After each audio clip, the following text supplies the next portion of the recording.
캐나다 모기지 트렌드, 미 보험 모기지 성장률, 보험 모기지 앞질러. 캐나다 부동산 뉴스입니다.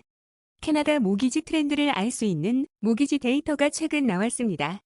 최신 보고서에서는 미 보험 및 모험 가입 모기지 데이터가 비교 눈길을 끌고 있습니다.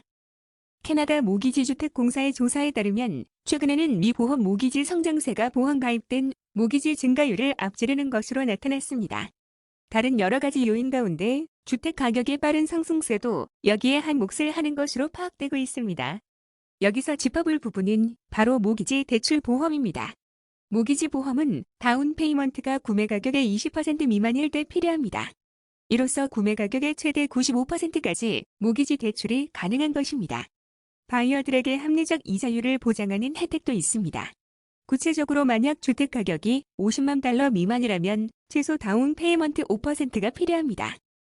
집값이 $500,000 이상이라면 $500,000의 5%와 나머지 주택 가격의 10%가 필요하게 됩니다. 그런데 집값이 $1,000,000를 넘는다면 모기지 대출 보험이 가능하지 않습니다. 대출 기관들은 모기지 대출 보험에 보험 프리미엄을 지불하기도 합니다.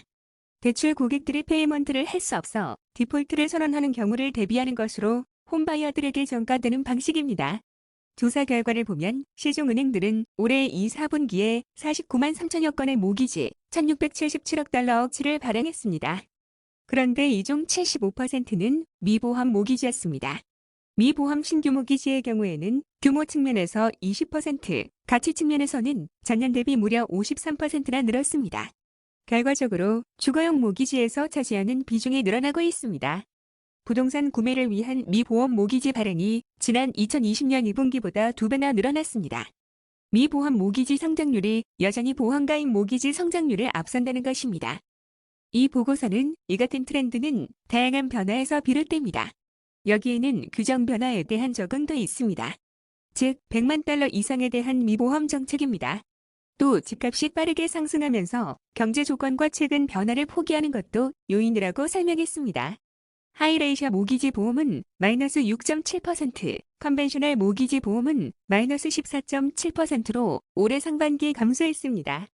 일반적 모기지 통계를 보면 평균 대출 금액은 27만 5,770여 달러였습니다. 미지불 모기지의 평균 금액은 24만 720여 달러 수준입니다. 미지불 대출 건수는 700만 건에 이릅니다. 올해 1분기를 기준 모기지 대출 기관을 보면 시중은행이 71.2%로 가장 많았고 신용조합이 14.67%, MIE가 8.31% 등의 순입니다. 이 같은 비중 차이는 지난 2020년 1분기와 비교할 때도 큰 변화는 없습니다. 다만 시중은행의 비중이 당시 72.56%에서 올해 71.2%로 조금 줄었다는 것입니다. 덧붙여 올해 1분기를 기준 시중은행이 연장한 미지불, 주거용 모기지의 35%는 보험에 가입됐습니다. 지난 2012년에는 그 비중이 60%를 넘었었습니다.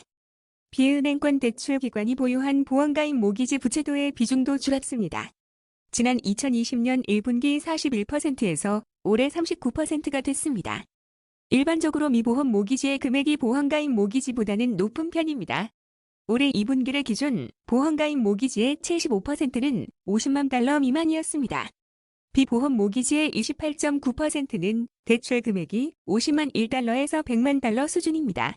이 금액대 보험가입 모기지의 비중은 14.6%로 적었습니다. 이 보고서는 주택 가격이 치솟으면서 주택가치 대비 대출 비율이 새로운 미보험가입 모기지의 경우에 커지고 있습니다. 그렇다고 보험가입 모기지에게도 영향을 주는 것은 아닙니다.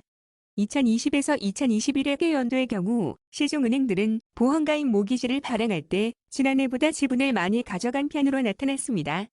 이상 캐나다 부동산 뉴스였습니다. 감사합니다. 부동산 밴쿠버 코리아나리W.com